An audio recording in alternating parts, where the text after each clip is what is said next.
Prosperity in Black America. What will this require? Is Black business prospering? Are we reaching women and minority-owned businesses? How do we achieve earning parity for wealth for our families? Do our children really have access to education? Will our families have choices for our children? Prison pipelines, mass incarceration, tearing our families apart. A healthcare system not accessible to the masses. The disproportionate termination of Black women from corporate America. When will we actually begin to address what's really at play? How do Black people gain more power to help make these changes? This requires a lot of political will and courage. I'm that provocateur of change. I am Cindi Bright. Welcome to HeartBeat. Good evening, everyone. Welcome to HeartBeat this evening. Thank you for joining. Hey, I wanted to first off thank the many of you who joined the show last week. We were just back on air after being off air for a couple months. And so we had a great show last week, a lot of outreach about that show, and a lot of interest in tonight's show as well. So I'm excited that we get to have yet another conversation about important issues that, my aim is to help keep in front of community, in front of people, in front of business about issues that are impacting particularly Black women. Last week, we focused on the kind of the tear down of the DEI work, and we had a couple of guests on with us last week. That was really interesting as we talked about people who are in the corporate America space, some of the issues that they were dealing with. We had some talent leaders who spoke to some of the challenges that they were having in the DEI space. And these were not Black women, these were white women talking about trying to advance these issues forward. And we had a lot of really great dialogue. In fact, the show ran over quite a bit because it was good and a lot of great dialogue between my co-hosts and those guests. We decided to continue this conversation this evening to focus more on what I am characterizing as Black women and how we treat each other and how we are in the workplace. And it's a valid conversation that we should have. I think sometimes it may be viewed as taboo to talk about issues within Black community as well, but we can't progress DEI or ourselves if we don't A, have this dialogue, and B, continue to keep this dialogue in front. Got to continue to talk about it. So joining me this evening are my co-hosts. We have Dr. J, which is Karen Johnson, who is on with us every week here. And so let's welcome in Dr. J. Welcome back. And we also have future Dr. Stefani Coverson here. Good evening, ladies. It is the three of us tonight to have this dialogue. I was excited after last week's show to continue to engage in this necessary conversation. Would you agree that we should be having this conversation still? Oh, absolutely. Absolutely. I've been doing a couple of facilitated sessions on the broken rung, and just specifically talking about some of the barriers impacting women getting into leadership and how it disproportionately impacts the career trajectories of Black women. And the question absolutely came up, like, what happens when some of the folks that are, tearing that first rung out of the career path to leadership look like me, like are Black women. Mm-hmm. So I think it is an important conversation to have. And frankly, I think it's a taboo conversation, really, to be honest. Mm-hmm. Yeah.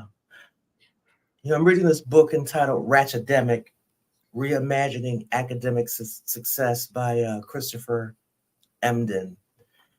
And right off the bat, and we'll talk more about it perhaps on the show, he gives an example on what a young Black professor encountered when she was seeking a mentor from a Black woman. And more about that as we talk about the urgency and the validity for having the conversation. And I was taking a look at the book entitled Black Wild Girl by Mina Pratt. It's pretty powerful for those who've not read it. But yes, this topic is front and center because fundamentally, as the ones tasked with rebuilding society, it is going to be important that we heal ourselves so that we can embrace others who look like us and get rid of the self-hatred that causes us to hate in our sisters, really that which we hate about ourselves, and who tear down, as you said, Stephanie, the rug that help them to progress, but don't want anybody else to progress. So Yeah, let's do it.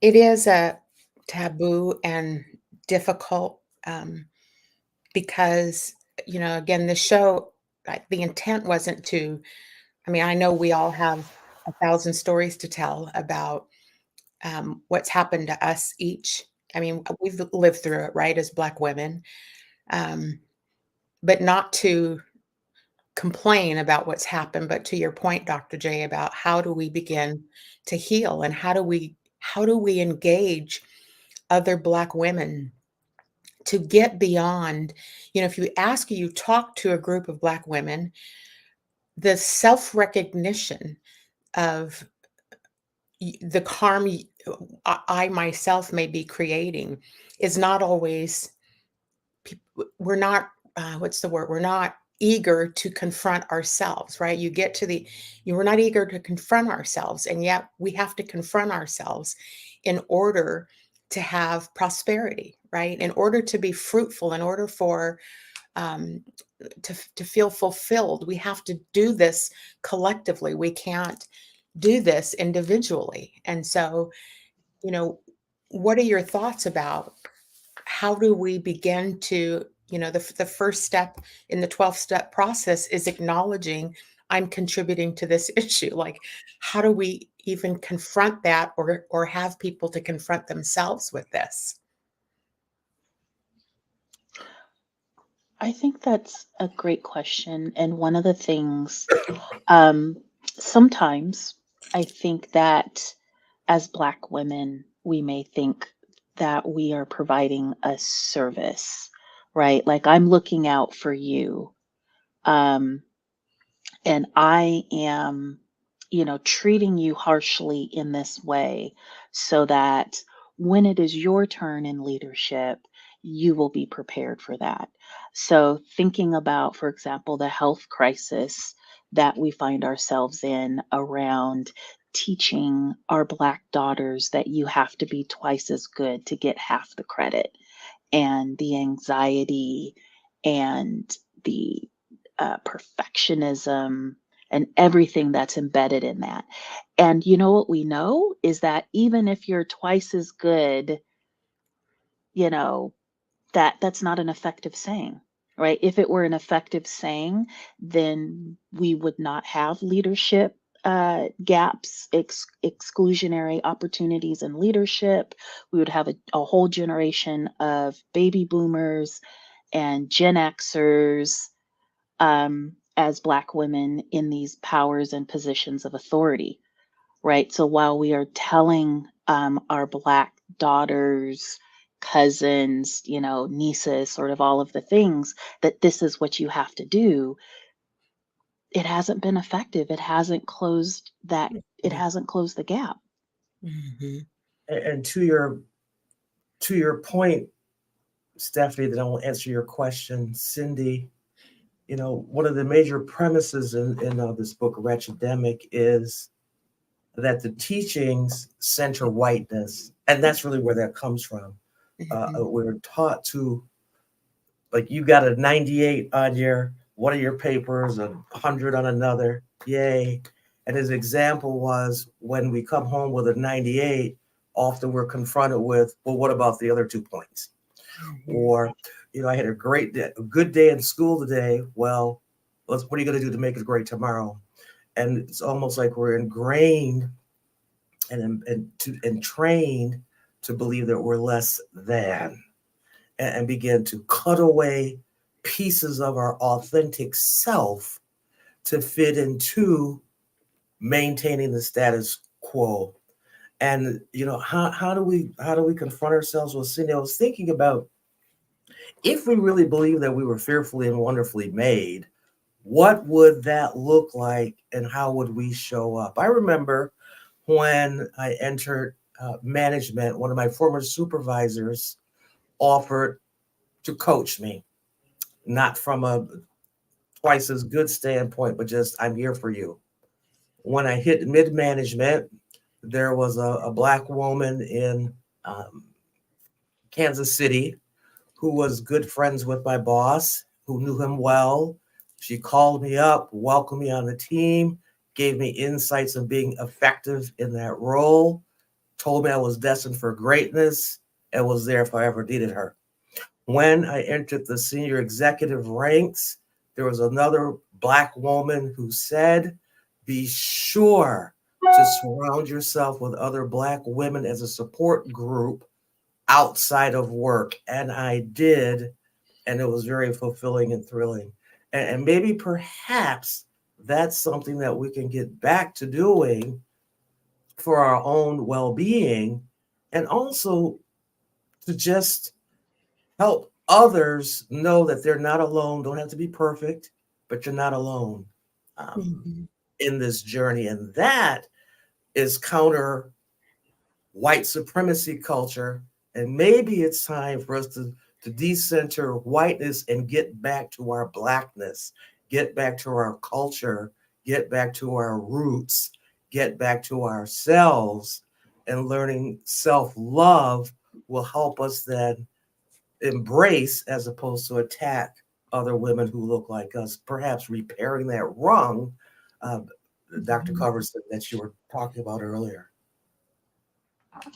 Oftentimes, and I'm speaking to this from more of my consultant lens than my own experience, because in my own experience, I come out of these corporations and I come out of sectors that are not diverse. I was the most diverse person, and my skin color is so close to theirs that so I kind of fit in, just my DNA, anyhow, I fit in.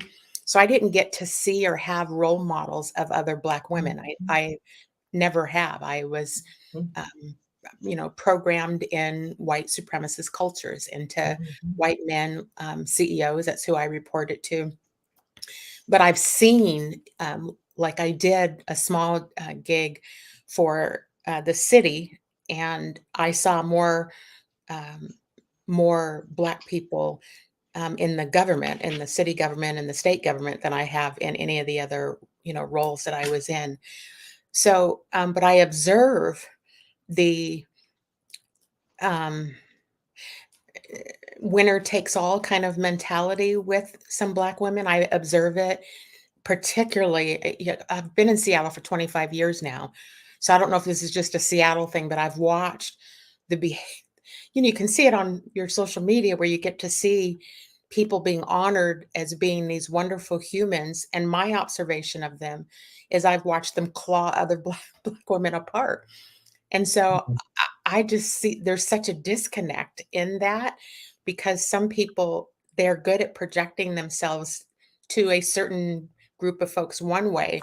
But if a Black woman who they potentially feel threatened by, or whatever those issues are with them, there's a completely different behavior that kicks in, where, they want to sell that woman out, or don't have conflict resolution skills. And so don't know how to communicate and sit down and reconcile differences, right? Because to do that, you have to confront yourself. And it's not a one-way problem. It's always two people that need to come to terms. And so I guess this is my long-winded way of saying, for women who don't admit the truth to themselves about who they are and how they're showing up for other Black women, what is it we can do in community or communion together to try to help heal that, and diffuse the feelings of being threatened by other Black women. And yeah, I'm just kind of babbling here, but I'm trying to figure solutions to help us. How do we work together to move this battle that we have in front of us continuously on the DEI side forward? Is that a repeat of what I've already asked? I don't think it's a repeat. And I also, though, think that there is a larger issue around uh, uh, conflict aversity, right? So, who is going to have those conversations, right? And also, I think there is this idea of scarcity. And so, if, for example, I have conversations with folks that I believe are stepping out of uh, a collectivism standpoint and are more tearing, my observation is that they're tearing other folks down. I think there's a fear of how does that impact me, right? So I think there's fear around professional reputation, financial reputation, financial harm. Um, and because I think sometimes some of the folks who those conversations are very much well needed are in positions to hire and fire, grant, contracts or not grant contracts, but definitely some large positions of authority. And so on the one hand, I think there's this pride, right, that seeing what we believe to be somebody that looks like us represented in these positions of authority and not wanting to uh, harm or sort of tear down that person in that position of authority. But then there's this darker side to that. And so I think it is about um, when and where and how we have those conversations. And so, who is the challenger in that person's life? So, when I think about a strategic squad, like one of the people that I always want to have in my strategic squad is are the challengers. So, who is going to tell me what I need to hear and not what I want to hear? And then it's my job to be uh, receptive, right, to hearing that, because how am I going to have a strategic squad of people in my life and they're giving me critical, important feed forward, and I'm telling them, oh, you're just a hater, sort of thing. Mhm. So I think it's really nuanced and layered. Mhm.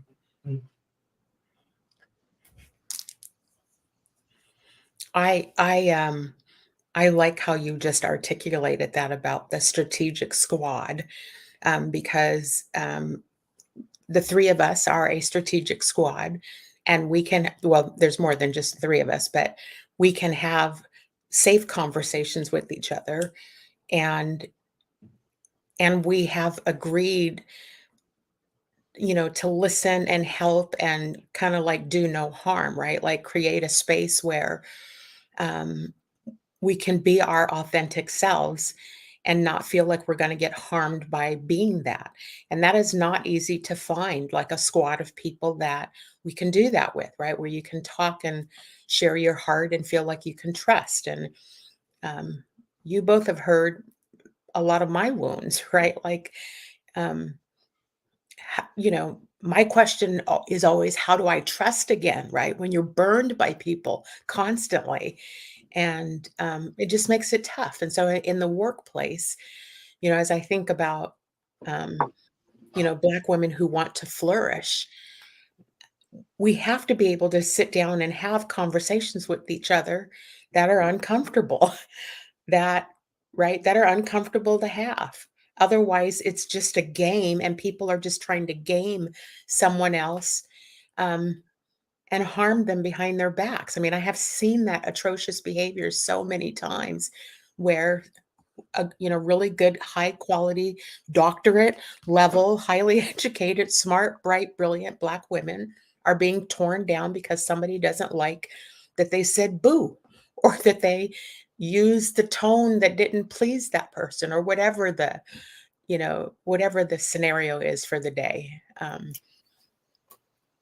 The criticism of us, I think, is extreme, just extreme for a Black woman. Like, right? We can't breathe correctly.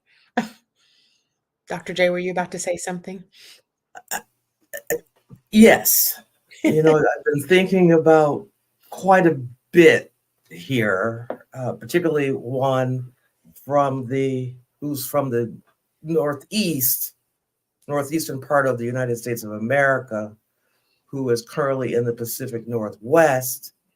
And right now, just how I talk with my hands or whatever, am considered direct and perhaps even loud. When in my family, I was the quiet one. I've always been an introvert.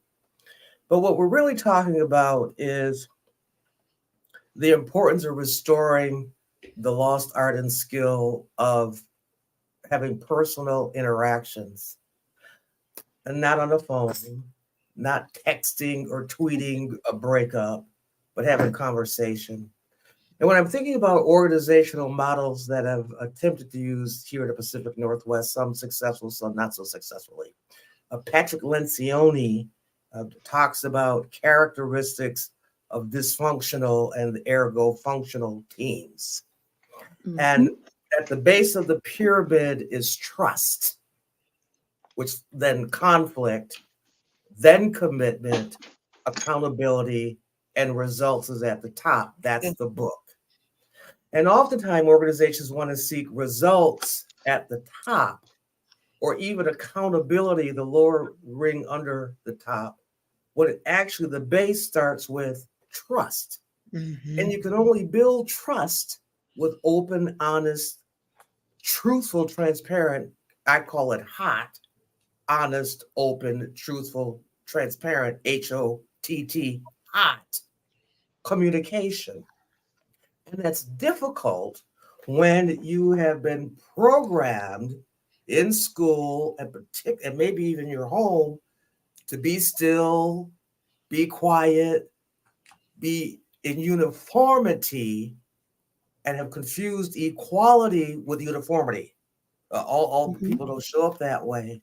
And it's difficult to have conversations unless the organizational culture and the leader encourage it. And even then, it's difficult because many people don't feel like they can say what really needs to be said. And what that really does is stagnates and stymies the whole group. As a matter of fact, it leads to group think, making decisions and doing things that nobody wants to do because no one wanted to speak up. And in this book, Christopher Emdin talks about this young Black professor in a predominantly white institution who all the young professors, not young, the newly hired professors needed to find a coach or a mentor. So this young Black woman found a Black woman, asked her if she would mentor. She showed up all excited, enthusiastic, and the Black woman walked away from her.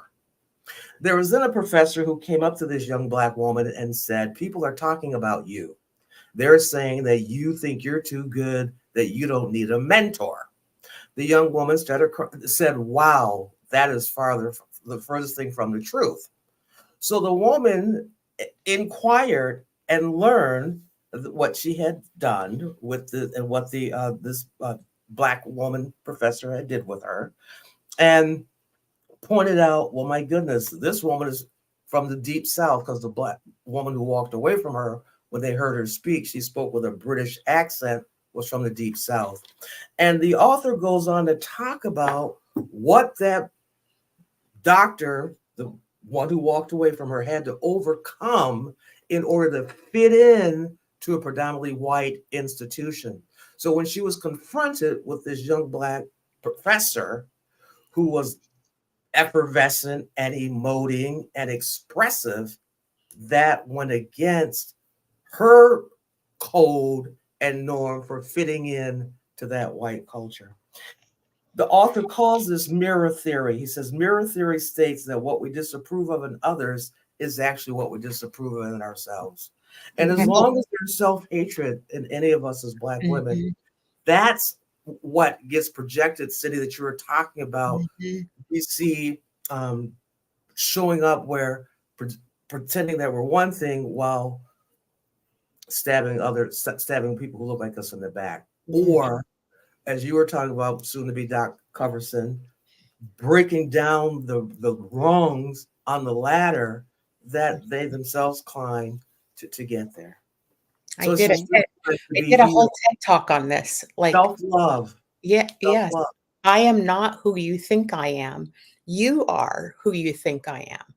Right? So getting that notion out that what you're projecting onto me exists in you. What you see in me exists in you. And so that concept, I think, in organizations is definitely something that needs to be I almost want to say driven home because it is at the root of the rejection of Black women. Stephanie, were you about to say something and I accidentally cut you off?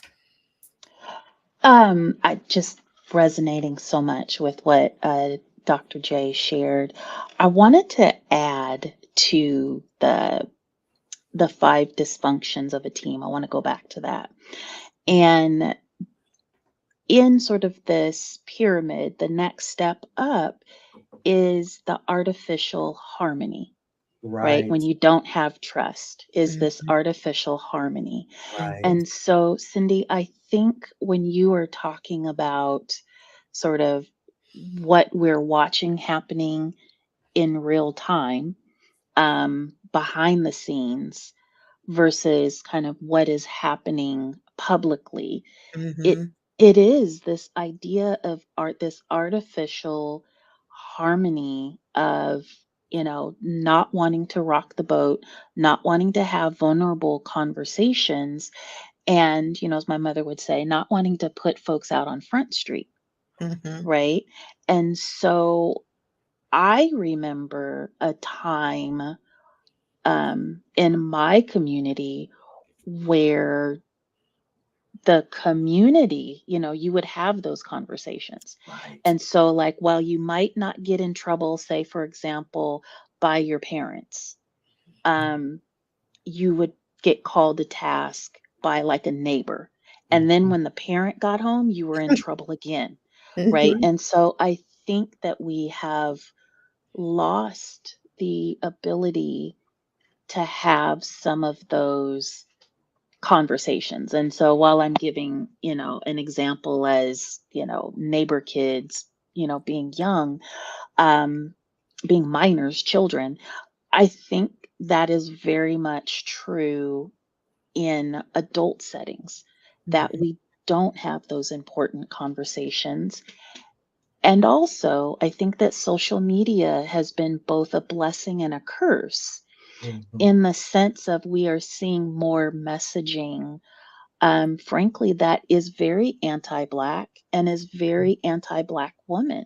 And so I think that we are also navigating internalized misogynoir, right? So being able to laugh joyously, being able to speak loudly, being able to show a range of emotions, right? From joy all the way to sorrow. And I think back to the Black women who were on the train in the Napa Valley, minding their whole entire business, having a joyous, lovely time, wine tasting and sampling, and they got put off the train, right? For not hiding their joy, for, being too happy in front of others. And so I also think there's a lot of internalized misogynoir that Mhm. needs to be unpacked as well, to your point around what you are criticizing in me is really a mirror or reflection of either how you really want to be, Mhm. right? But Mhm. you're not, you're holding it back because that's what society is telling you to do. Right. Or it is the fear of, well, I'm black, she's black. What are those folks over there going to think about me based on what that person over there is doing? Right. Which now brings me to Christopher Emdin's definition of Oreo. Man, that is so good, Dr. J. I can't wait to hear you talk about this. And many people are familiar with the Oreo cookie, 2 brown wafers and white stuff in the middle. He says, being an Oreo is not about being black on the outside and white on the inside. It is about allowing white folks to determine which forms of blackness are worthy or useful. It is not about it's not about being black on the outside and white on the inside. It's about allowing white folks to determine which forms of blackness are worthy or useful. And so this whole conversation, I really believe, Cindi and Doc, is we're really talking about we're illuminating another way the playbook works. Only this time, we're the ones who are running the plays of white supremacist culture against Black women. Who wants to step into that? Well, it goes back to Napa Valley. They determined that being joyful was not useful or worthy. Their expression, their love, their joy as Black women was not useful or worthy, and therefore did not fit the norm, and therefore they had to go.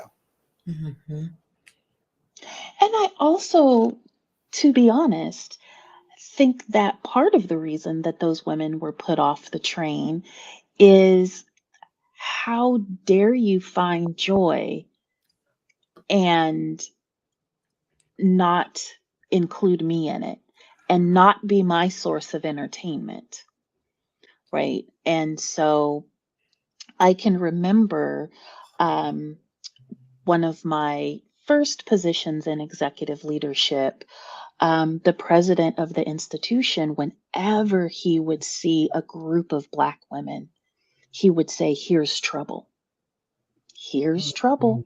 Very consistently, did not say it, to groups of, white men, white women, but whenever, there were Black women in particular, but also women of color gathered, laughing, talking, talking shop, whatever it is. "Oh, here's trouble. What are you all conspiring about?" And so I think that's when we talk about generational trauma, as it relates to us as Black people and Black women, to keep it, related to our conversation, I am always very interested and curious that we don't talk about the generational and epigenetic trauma as it relates to watching the violence, and privilege around whiteness, right? Because where would we get the idea that Black women laughing and experiencing joy, is something to get put off a train for, or referred to as trouble, right? And so it would be trouble if there's thoughts about overthrowing something, escaping, getting one up and over, those kinds of things. So I think all of these dynamics, including, this internalized misogynoir, and also the expectation that Black women are supposed to be caregivers and entertainers for everyone else, is this continued thread that I believe goes, back to 1619. Wow. You just took me back last century to one of my assignments where before I took the assignment was told by the chief of staff, "Oh, you're too happy. You're going to have to get rid of that. Everyone is not a morning person, so you just can't be that joyful." I didn't even think about that until you just said that. But I was reading this article about the weight of that Black women carry, and I'm going to read this. So the author wrote, Mina Pratt, the day after a meeting about DEI led by a white woman, mid-30s, in which a Black co-worker, mid-20s, provided feedback, the white woman sent a text to the Black woman, white woman. Hey, do you have, by the way, my grandparents said, hey, it's for horses, but be that as it may. Hey, do you have a quick second? I've been thinking about yesterday's meeting, having imposter syndrome, and need someone to boost my confidence. LOL. Black woman texted me her response, which she didn't send. Boost your confidence, not my job. Stop being so fragile and do the work. Now, I'm wondering what would have happened had she sent the text. And why didn't she send the text? Well, Because she didn't want that HR smoke. she didn't want that HR smoke. And yet, if this were, well, let me say it this way. What I find curious is how is it that many people who look like me in skin color and gender find it very easy to perpetuate that HR smoke against people who look like me in skin tone and gender. In fact, make careers out of it. Goes back to, I think, what the definition of Oreo is, being allowing ourselves to be used to maintain and uplift and support the white supremacy culture. Because he also makes the point that the white stuff in the middle of the Oreo cookie would not even be able to last, survive, sustain itself without the Black wafers. And sometimes, to that example of had that text been sent, or even had that woman said in the meeting, like, what do you think about this? Sometimes back to this fear, which I think is epigenetic, right? So if there were a group of Black women around when that conversation is happening, back to our topic in particular about the way we treat each other or can treat each other in the workplace, that there's this fear, right? That if you respond in that way, I'm going to catch hell too, right? So go ahead and, I guess boost that ego. The flip side, so we've talked about Black women and joy. I think another thing that's important to talk about is Black women and introversion, and you reminded me of that, right? So we're not allowed to be quiet either. We're not allowed to be quiet either. And so this idea of you're intimidating, I'm fearful, what are you thinking? Do you not like me? Sort of all of these things that go back to this idea of this role as this expectation to be entertainers, even in the workplace. Like if you're not on 100% of the time, you're not catering to the needs of your non-Black, and I guess let me be specific, your white coworkers, because I typically see this dynamic play out between introverted Black women and white women.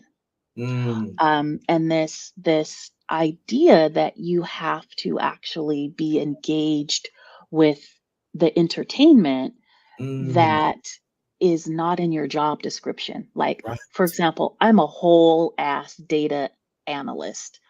Why am I entertaining you? Like, why do I have to smile and chat Right. with you and sort of and make you feel comfortable because I'm focused on my work and I have my earbuds in or my headphones on.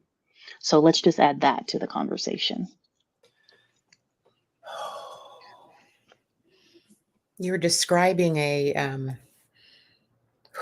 boy, it just hits the wounds, right? A There's no win-win. Like there's, right. It's heavy because I think people needed to hear that, Steph, because that's so true. I mean, what was going through my head about the text message was when one of you asked the question, what if the Black woman had sent it? And we all know you use the term HR smote. If that Black woman would have taken that text message and articulated how she felt offended by having to be the person to teach every person and carry that weight, would she have been heard? And would they have said or done something to the person who sent the text message to help that person or right? Like, are the consequences equally applied? We know that the answer to that is no. And then you describing if we're too loud, if we are, I mean, if we express who we are, our culture, um, and then if we're not speaking, it's a performance problem, right? Like there's always something that is used, and the weapon of the performance management process, that is the tool to tear down the Black woman. So it wouldn't matter. It doesn't matter which way we are. There's a problem, always a problem. And so, Wow. so right, it's pretty heavy, isn't it, to hear that? So you just hit me. I didn't know that I wasn't healed from that. From which one? Well, what the introverted ones go through. Oh, Oh, I've forgotten about that part of the playbook. mhm. However, I'm going to push through, and maybe I'll go back and sit in the pain. Well, no, maybe we're on air. Let me just say that this hurts. I mean, because what we do is we just go on past the pain, just like everything's okay. And that's not what this show is about. It's about modeling what we're saying. And I thank you, Stephanie, for calling that out, because as you were speaking, my truth, really, being quiet, what are you thinking? You don't like me, you're intimidated, all of that, it's all part of the playbook. And we must really remember that with our sisters, we've all been taught this playbook, and back to Oreo, Emden talks about, these are Black people who their entire sense of self is attached to how well they enforce the rules. And we're talking about this in the workplace, and those who have the jokes and entertaining the folks and making white people feel comfortable and throwing the Black people under the bus, or however it shows up. He writes, it is as if the brown cookies feel like they would have no worth without attaching themselves to the flimsy white cream filling, when in reality, the filling has no worth without the brown cookies holding it up. Or in other words, maintaining this system. So maybe one way, Cindi, to answer your question, what do we need to do? Maybe collectively, we need to decide we're no longer going to be the brown cookies holding up the expected behaviors of white supremacy culture. And in line with, how do we bring our other Black sisters along with us in that, right? Because that culture, that system, is what financially pays them. And so, um, you know, anything for a dollar, right? Anything for some power and a dollar. Like, how do we bring her along also? I want to respond to Carla's comment because yes, and 100% yes. And I also think there is a pushback, or I don't think, I'm hearing in my consultancy and in conversations with Black women navigating these toxic work environments, whether that be at the hands of other Black women, other women of color, um, or white bodied folk, right? This idea of resilience, right? You just have to be resilient, like mindfulness, resilience, and self care are a shield, right? And so the onus is placed on Black women to, demonstrate resilience, poise, uh, political savvy, letting things roll off your back. That's the fix to the toxic workplace, as opposed to actually fixing the toxic workplace. So for many Black women, this idea of practicing and demonstrating resilience is a flashpoint. Like, exhausted and tired of the resilience, how about you address Right. the workplace? Right. Or How about you do that? let's be more specific. How about you believe us when we say this is happening? And how about you address the who instead of trying to focus on the what? Because there are people who are not, you can't touch them, right? They don't touch them. They won't discipline them. They won't, there's some politically correct thing that they're trying to hold up, whatever, right? So the workplace will never change while we continue to focus on, oh, if we just build the culture, da da da da. Well, if you still have the same people in the culture, it's not going to change. So the hesitancy and reluctancy to take on, the gamble or the risk that they take is, if they're trying to decide between two Black women, let's just bring it back to Black woman over Black woman, the one that they're going to push out the door is the person that they are not going to be harmed by the most in their minds, right? There's some reason why they're going to hold on to this one, because this one is either going to be willing to carry out the white supremacist system, which is normally the case, and not push back or not be the outspoken, whatever all that is. That's the issue. And so, people that are in these leadership positions, these are mostly white men that hold top positions, don't have the courage to take on the real issue because the real issue requires them to make a decision and act on something that will be huge backlash to, but they don't want to have to confront that. They don't have to deal with that. And so I'm back to, in the workplace with us as Black women, you know, we can dismantle that if we are collectively accepting of one another, learning how to have conversations with each other, trying to support each other, looking at this from a place of prosperity and flourishing and that sort of angle. That feels more of where the focus needs to go to be able to effectively help more Black women rise.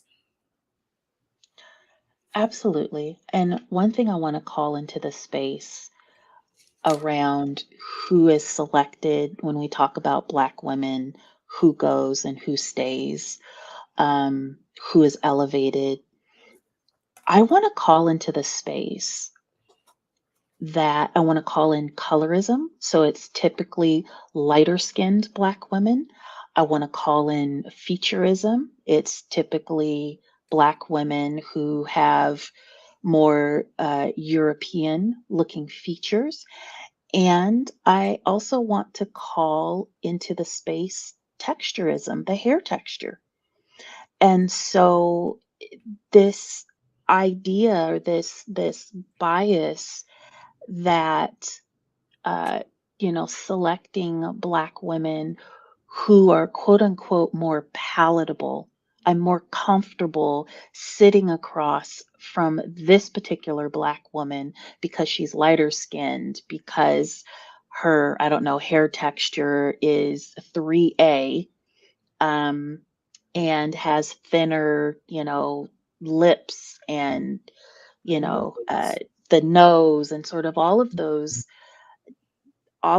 pieces. And I think the challenge is that we are going to continue through this cycle until we can have these difficult conversations, not just as Black women, but also society as a whole. Like, there is a reason that, what is the statistic in Florida, that 11 people are responsible for like 60% of the applications for book banning. Like, there is a reason that access to accurate history and textbooks, um, and biographies and autobiographies, um, are being removed, or at least petitioned to be removed. And we are going to continue to be stuck in this cycle until we can actually have some real conversations. And I think what is happening is the adage, right? Like, when a white person gets a cold, Black women get pneumonia, Mm, right? right. So I think that there is this larger conversation, um, that needs to happen Mhm. around all of this.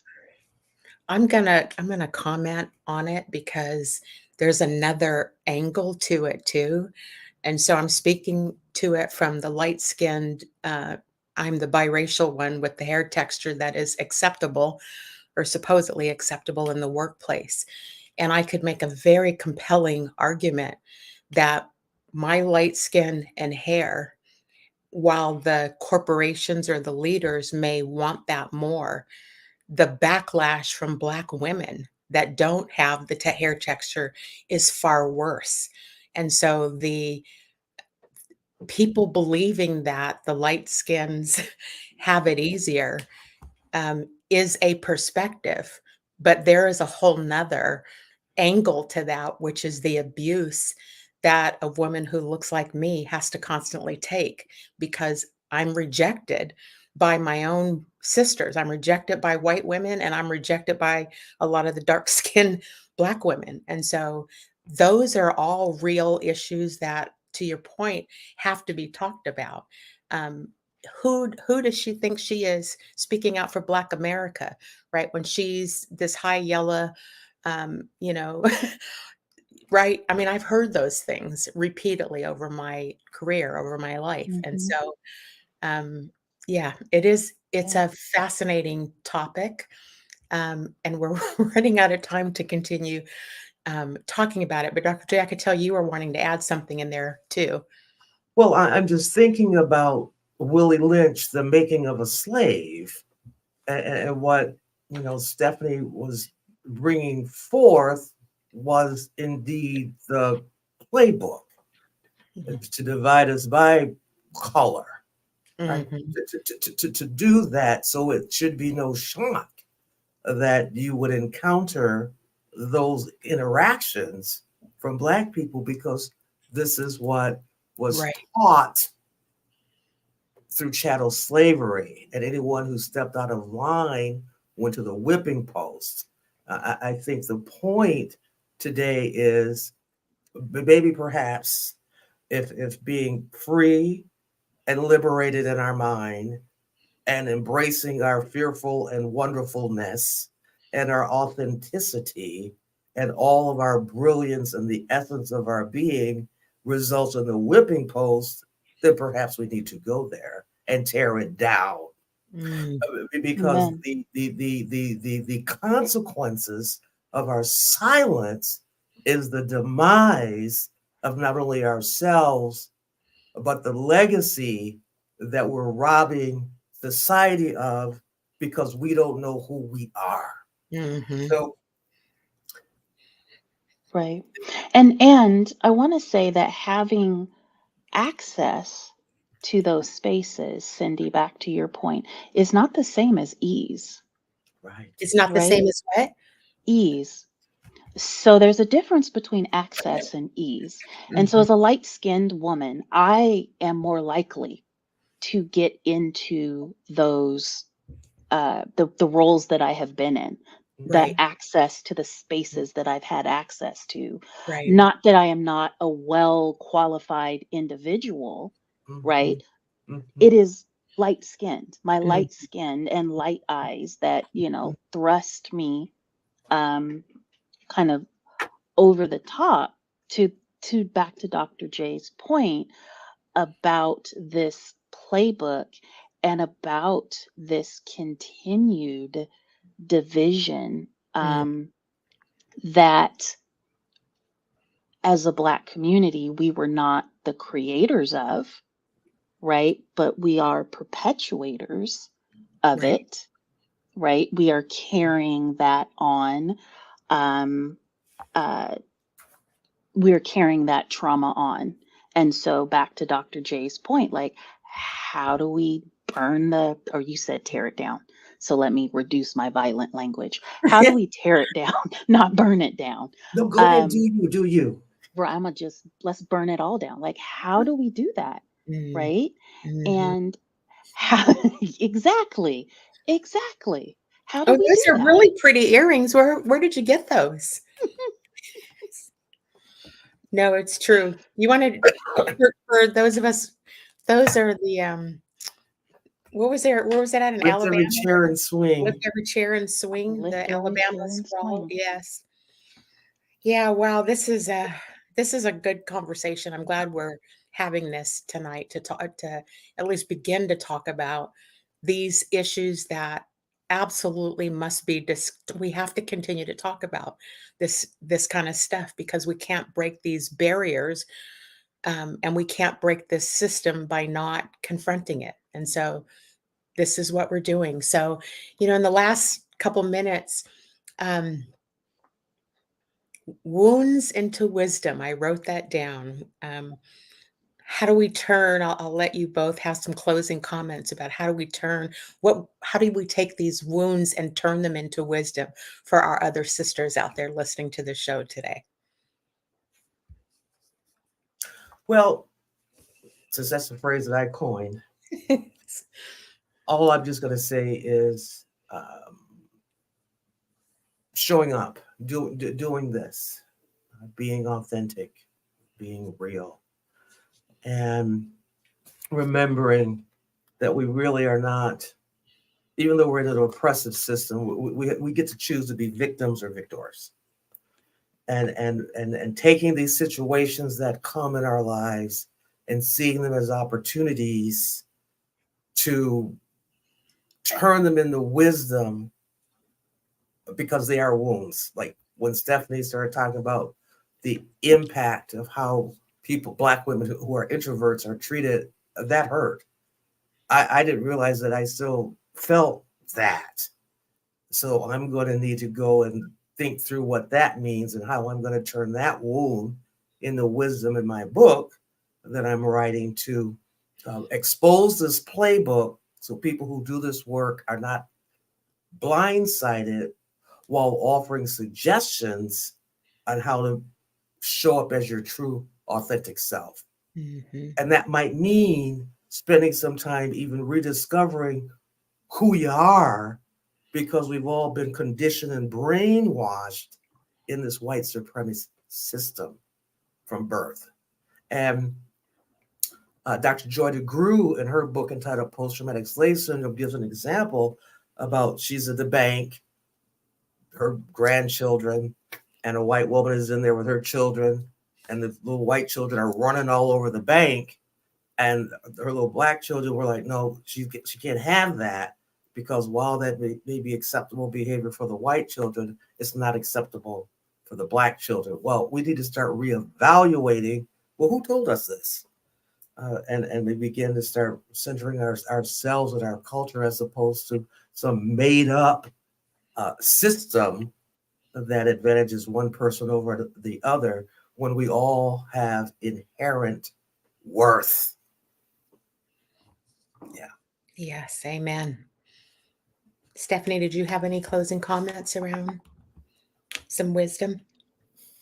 I think that there is absolutely a lot of unpacking that we all need to be doing and continue to do. I also have some wonderment, though. Capitalism always talks about the marketplace rules. And so that capitalism goes or operates at the whim, right, of who is in the market for whatever. And so I wonder about and how we exit organizations and move on to organizations that don't have toxic workplaces at the best, or even organizations that are intentionally making progress around decentering whiteness in their workplaces. So I also wonder about the work version of a green book, right? So what if we were to start having conversations, real conversations about what it's like to work for certain organizations and start sharing that information, similar to the way that our elders did as they were taking road trips across the country, where it was safe to stay, where it was safe to get something to eat, what routes you should be taking, where the sundown towns were. And so I wonder around, especially given the technology of social media and that we are all now, a virtual stone's throw away from each other. What if we started having those kinds of conversations, as well as the conversations around salary, around like how long it takes to promote and under what circumstances? Because we have collective wisdom and knowledge. And I think about the brain drain or the loss of institutional knowledge. If we decided, we're going to start taking our time, talent, and treasure elsewhere, and if we're not in a position to do that right now, how can we wrap around and support Black women who have to stay in these work environments until they have their ducks in a row or what they need to have happen to leave? Right? To go places where they are celebrated and valued. That's good. That's good. That is good. Yes. I appreciate this conversation this evening, ladies. As usual, it's very provocative. I am grateful that you offer some really good wisdom amongst each other and to our audience who join us here every week to gain a little bit of knowledge and listen. And I'm hopeful that something or a few things were gathered from tonight's conversation that people can go away, take away, and do something with. So let me just thank you all for joining us this evening. This was a great conversation. We will continue. I love Dr. Coverson's notion of green book. I'm going to process that a little bit more about how we would approach that topic here on HeartBeat and some work we can do around it. So again, thank you for joining us this evening, and we'll look forward to seeing you next week. Have a good week. Half that up in sacks, I favor Black businesses. Assuming I'm rooting for everybody that's Black. Yeah. Yeah.